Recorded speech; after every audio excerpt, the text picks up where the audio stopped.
Welcome to part 3 of my summoning guide for Divinity Original Sin 2. Now that we have covered our summons, next we will take a look at our complementary spells that will make our combos work. Supercharger. Supercharger will increase the damage of your summoning by roughly 100%. This is multiplicative for magical attacks and additive for physical attacks. In many cases, this will almost double your pet's damage output. You can't cast it on other characters' summoning, only yours. After the pet has taken its turn, it will stay alive until right before its next turn, where it will be destroyed. This self-destruction is not being prevented by any other effect in the game, not even the effects that give your pet a status where it can't die. It will still die from Supercharger. Supercharger stacks with itself, doubling the damage for each stack, for 4 times damage while at 2 stacks. If you like the cheesy route, you can stack Supercharger in real-time mode while your pet is in combat mode multiple times before it takes its first action for a guaranteed kill if the target is in range. With Skin Graft, you can reset its cooldown and cast it 2 times during 1 turn on your pet. This spell is one of the core spells of the Burst Summoner playstyle, and one of the reasons summoners are still able to dish out respectable damage in endgame. Especially later on in the game, when your summoning tends to die rather quickly to enemy attacks, the seemingly massive drawback of losing your pet 1 round later isn't so bad anymore. Plus, enemy AI never seem to calculate the soon-to-be-dead effect in its target priority, happily focusing all their attacks on your technically already dead pets. Apotheosis. This spell is available from level 16 polymorph traders by the end of Act 2. It requires 5 in polymorph skill and costs 2 action points to use as well as 3 source points. It's advisable to save up maximum action points before you cast the spell to make the most out of it and have haste ready if you are not a glass cannon build. This spell will put you in a state where you can cast all your abilities without any source cost for 3 rounds. This ability is essential for the Totems of the Necromancer combo. Venomous Aura. This is a crafted skill which requires a Scoundrel and a Geomancer skill book. One of them must be a source skill. It requires 2 action points in each skill and costs 2 action points to cast and can be reduced to 1 action point via elemental affinity when standing in poison or oil. The purpose for a summoner build is to complement the Totems of the Necromancer combo when fighting the rare non-poison resistant enemies. It has roughly the same radius as Totems of the Necromancer, but sometimes the aura doesn't seem to work, possibly because of line of sight issues to your totems. You must stay in range after casting it. In general, it's not very strong, but considering the number of totems you can summon, this will add a good amount of damage to your totems. Thick of the Fight. This is a warfare 1-point source skill which requires 3 points in it and costs 2 action points to use. It will check in a small radius around the character how many friends, foes and totems are present in the small circle, and then give you a 10% damage buff for each entity present for 2 rounds. This damage buff is additive for physical attacks but multiplicative for magic attacks, making it much stronger on a caster than on a fighter. This is the core skill for an optional follow-up combo after the Totems of the Necromancer summoning combo. If used correctly, it will in most fights create a damage buff between 70 and 190% for 2 rounds, turning your summoner into a viable general caster. This is very difficult for default 4 action point builds to fit in, because it will require a lot of them. And because you will need above 30% crit rate for this to work well. But on Lone Wolf hybrid builds, this is a devastating 1-2 punch for everything which survives your Bone Totem Swarm. When you summon 10 totems in a small circle anyway, why not use them for this? Door to Eternity. This ability is available from summoning traders and requires 3 in summoning to learn and 2 action points to activate. This spell will make all your summoned entities immune to death for 3 turns. On itself, this one has not so much use. There are much more viable ways to spend your source points on. But if we take our Totems of the Necromancer combo into account, then the spell suddenly becomes a real powerhouse. It has the same radius as our mass totems, and if we finish our combo in one turn, we can even save all our totems from dying in cursed fire surfaces. And since enemies don't realize that these things are immune to dying, they seem to start getting really enthusiastic to get as many totems as possible into their area attacks, often completely ignoring you and focus firing your tanking pet spawn. Additionally, this thing creates a very nice synergy with Equalise, since our totems will be at 1 HP in no time. Door to Eternity is one of the key spells of our very strong totems of the Necromancer combo, but it's not very useful outside of it. Enrage. This is a warfare skill available from level 4 on. Requires 2 warfare and 2 action points to cast. It will buff a target in melee range for 1 turn and makes it unable to cast spells but converts all weapon attacks into critical hits. For rangers and melee characters, this is of course easy to use on yourself. You are always in range of yourself, and while it lasts only 1 turn, the buff will count for the remaining actions executed for the rest of the turn it is cast in as well. If you cast this on a summoning, this will get much more difficult. First, your pet should have the right amount of action points saved up to perform all the relevant moves. It must be in melee range of you, and even if all of this is working as intended, it will really only get 1 turn of actions, not 2 like it is when you cast it on yourself. You can use it on a cheap summon the turn it is summoned, so your pet can take its action right after you and won't get crowd controlled, but then it will only have 4 action points. This kind of works with Summon Artillery Plant and Haste, which brings its action points to 5, because it can combine its 3-point melee attack and a default attack for 5 points in total. The other thing is, it's not working for spells, nor does it work with projectiles created from the Master of Sparks buff. It works with the extra damage from Venomous Aura and Firebrand though.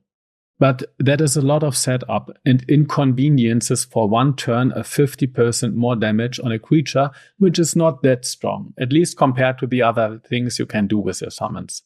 It works best with Bone Spider, Blood Incarnate, or Artillery Plant. I don't think it's that useful to always have a combo like this prepared, but if you have the memory slots free, it might come in handy from time to time. 1 turn of supercharged auto-critting single target attacks are still better than relying on default attack spam from one of your summonings. Master of Sparks. A pyromancy skill which can be crafted from Pyromancy and Warfare skill book. One of them has to be a source book. It requires 2 skill points in each of them and costs 1 action point and 1 source points to use. It creates a targetable circle with a medium-sized radius and gives all friendly creatures in it for 3 turns the Spark Master status. The creatures can move away after that without losing it. It's not an aura. Spark Master works with all melee weapon maneuvers and will create 1 spark that jumps around to all enemies in a small range, similar to some sort of chain lightning for each enemy hit by the weapon technique. The damage from the sparks is calculated from the stats of the entity proccing the spark, and not from the caster, likewise detonating fire traps. This is awesome for your fire incarnate and your slimy best friend, the snail. This skill is one of the game's overlapping damage skills, which are all skills which do expansionally do more damage to each target the more targets are hit from the attack. The others are Blood Rain, Thunderstorm, Ethereal Storm, Pyroclastic Eruption, and Dust Blast. Besides Ethereal Storm, which just completely sucks, all of these spells can do absurd amounts of damage when you can manage to teleport all enemies in the same spot and package them together with Worm Tremor. The same is true for the sparks the creatures are producing. It works fantastically on packaged enemies. And your pet can dish out very satisfying amounts of damage when you perform a good placed skill combo. But there's one big moot point to this. Your fire trap combos are so broken strong and work on single target as well as groups of enemies that it will be in most cases not worth it to spend action and memory points for this playstyle. But it's a cool option. Dominate Mind. This spell requires summoning 2 and is available from Act 2 summoning traders. It requires a whopping 3 action points to execute. This is technically not a summon, nor does it benefit from our summoning skill, sadly, but it is in our summoning spell list, and it's generally a very useful spell to have, for everyone who has these points in summoning anyway. Its effects can be applied if an enemy has no magic armor and will last 2 turns. The target will be friendly to you for 2 turns, attack enemies, and being attacked from their former allies. It has a devastating effect on the enemy team. Not only will the debuff target take heavy damage because of the enemy team attacks, but the fact that they will move into new positions from where they can effectively attack their former teammate and use actions against it will take away what they can use against your team. It's very expensive for 3 action points, but especially in the early phases of a fight, game-changing. The only time where it's not as useful is when you have bundled all enemies in one place nicely packed together for your area burst. Then it's still useful, but your area attacks can just finish off the remaining combatants, and it's preferable to do so. It's worth a side note that there are very easy to use options for the spell with charming arrows, lava grenades, and mine maggot grenades that will cost less action points and in cases of grenades hit more than one target and don't take up a memory slot, so this is an option as well. Equalise.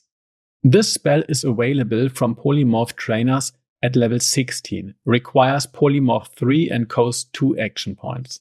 Since we will be going for Polymorph 5 anyway as a burst summoner, it's easy to include it in our spell list. The spell takes all targets, friend or foe into a target circle into account, and creates the average number from all their physical and magical armor and health points for all of them. You can be very flexible with its use cases, and it's one of the only spells which will regenerate armor as a percentage value. For example, if you would play a tanky build with tons of physical armor and you are reduced to 0, you could include one enemy with full armor and yourself in the circle and bring both of you to 50% physical armor, which would be even more great if the enemy has a lot of it because it would hurt them more. We can bring this spell to new levels of glory 1 or 2 rounds after our Totems of the Necromancer combo. Our totems will get a lot of flack from enemies, bringing them all down to 1 HP, but they can't die because of the Door to Eternity spell. When the health pool of, for example, 7 totems is at 1%, and they are surrounded by 3 enemies, making 10 entities in total with health values of 7 times 1% and 3 times 100%, and you target all of them, then the enemies will be hit hard and brought down to roughly 30% HP. Since the average value is lower when there are more targets with low percentile health points in the target pool. Sadly, this does not work for armor when it comes to totems since they have none at all and will not be taken into account for the average value in terms of this. Overall, a good follow-up synergy for one of our most broken combos. Shackles of Pain. This is a necromancy spell available after reaching level 4 from necromancy traders. It costs 1 action point to use. This is an extremely versatile spell to have in everyone's repertoire. If cast on an enemy with depleted physical armor, it will bind the entity for 3 turns to the caster and make it receive all the damage the caster takes. This is heavily exploitable, for example, with skills like Reactive Armor and Supernova. Or if you're an undead and have the 5-star Diner talent and eat non-poisoned food that damages you, this will create massive damage on the enemy, which can crit and scales with Hydro and Warfare, and will heal you to full frame later if you have enough points in Necromancy. The other general use case is that this can act as pseudo-invisibility, where enemies will often decide not to attack you because that would harm their chained comrade, depending on how much armor you have left and if you have stench or glass cannon. This is of course a very powerful tactic for everyone, including our friendly summoner.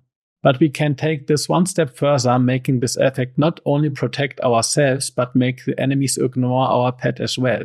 The other thing we need for that is Guardian Angel. This is a warfare skill available from warfare traders after hitting level 16 at the end of Act 2. It costs 2 action points and creates an aura around you for 2 turns, which will link all friendly units to you as long as they are in the aura radius. From every damage they take, 50% will be taken and redirected to the caster, making it more difficult to focus fire allied units near you. The big synergy here is that if you are chained to an enemy via Shackles of Pain and ignore him for the entire 3-turn duration, every damage an allied unit takes will be redirected to the bound enemy, creating a situation where most of the time not only you, but every ally in the circle, including your summons, will be ignored from most of the enemies, at least if you are not a glass cannon. This synergy can be used as group protection combo for 3 turns, as in I can do whatever I want for everyone near you. Great stuff to have. Soulmate. This is a summoning spell available from level 4 summoning traders, requires 2 points in summoning and 1 action point to cast. Like Dominate Mind, this spell is not really something that is needed for our summoner or has some massive synergies for our pet or something like that. But it's an awesome spell in general, and since we will have points in summoning anyway, you take it with you if you have the memory for it. It will create a link to another entity just like the Shackles of Pain spell for 3 turns. The initial cast will free the target of frozen, stun, knocked down, and petrified, which is good on its own. It will copy all healing on the caster to your bound target for the duration.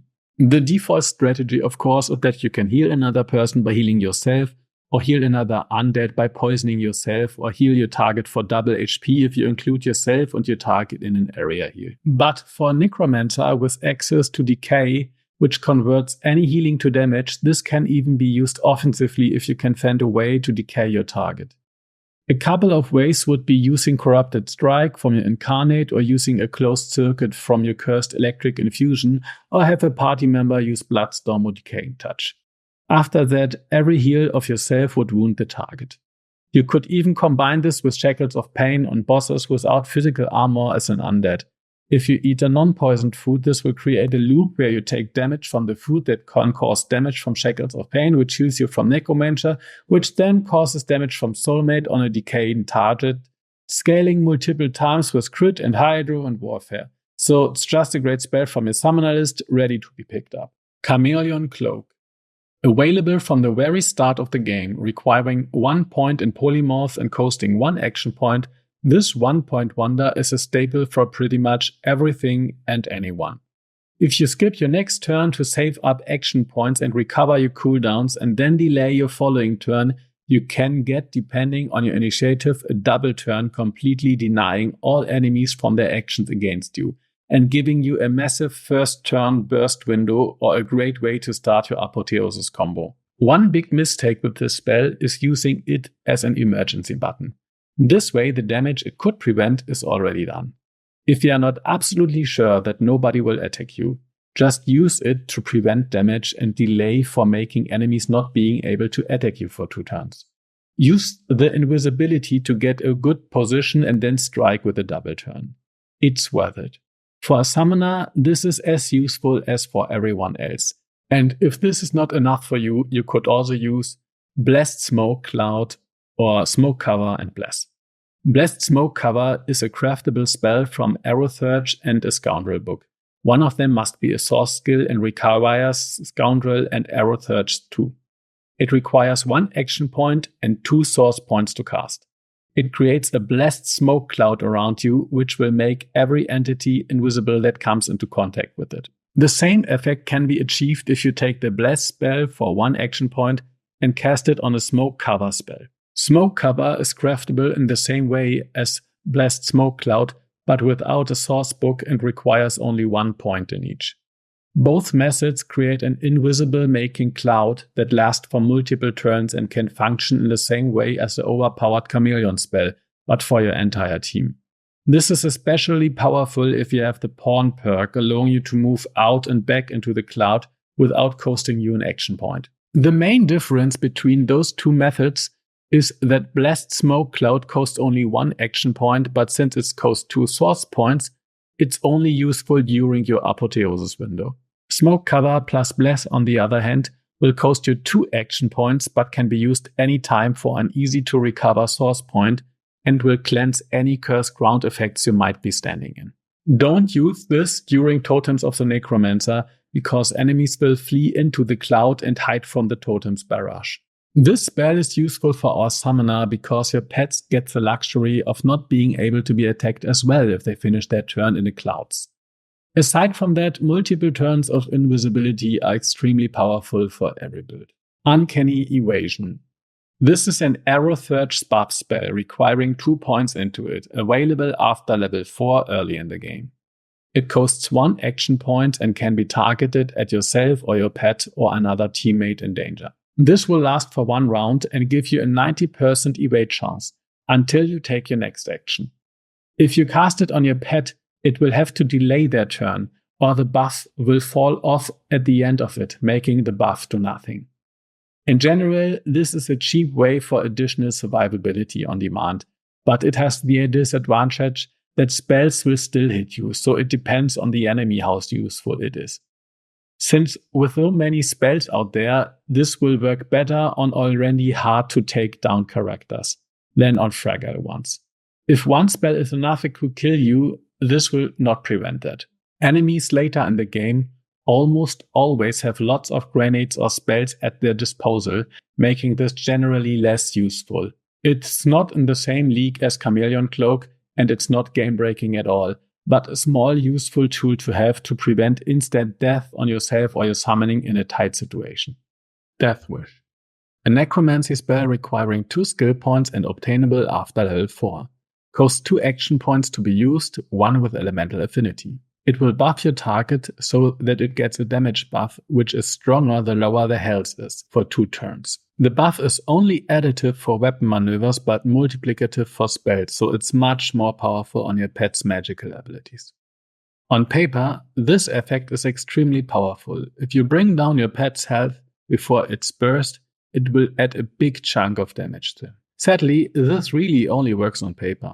The circumstantial requirement is so high for this that it is very rarely ends up working out well. Most of the time you will try to make it work and intentionally delay your pet's actions or do other weird stuff, which will create more of a disadvantage for you than the extra bang is worth it. So be aware that if you intend to use this on your build, in theory it's a good summon burst amplifier, but after hours and hours of testing I ended up putting this onto the shelf.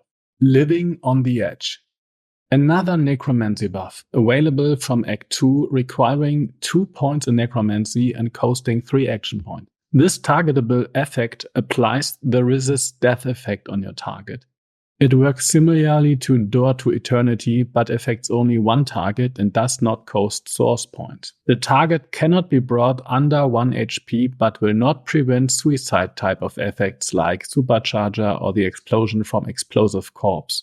One of the tactics here is to use it on your pet in conjunction with Death Wish to bring it down to 1 HP before you use it in a Supercharger burst combo without the chance of it being killed. Another one is to use it on your summoning and make yourself invisible, to let it tank enemies for 2 turns and gather them all in one place, if you have no other teammates present that draw enemy attention and then ruin the tactic, of course. It's a great tactical spell with good flexibility in its use cases. Don't miss out on this spell in your everyday spell repertoire. Haste. Pyromancy spell available at level 4, costs 1 action point. This spell will give whoever is the target of the spell 1 more action point during its next turn and the turn thereafter, as well as clearing slow and crippled. This is a core spell in your combos.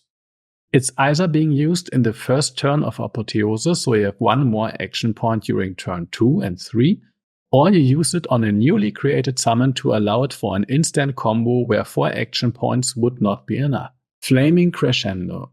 Level 16 pyrokinetic spell for 1 action point. It puts a buff on your target which make it create a small explosion after 1 turn or when it dies, whatever happens first. Technically, this spell scales with the pyrokinetic skill of the entity it's cast on, in that case your pet, that is going to die next turn. But there's one caveat. It only scales with pyrokinetic and not with general damage buffs of the creature, meaning Living on the Edge and Supercharger won't do anything good for you, leading to a pitiful a little bit over 400 damage at summoning 10 at level 20, plus the bonus from Pyromancy if cast on Incarnate or Snail. Or to put it simply, that's not worth your action points.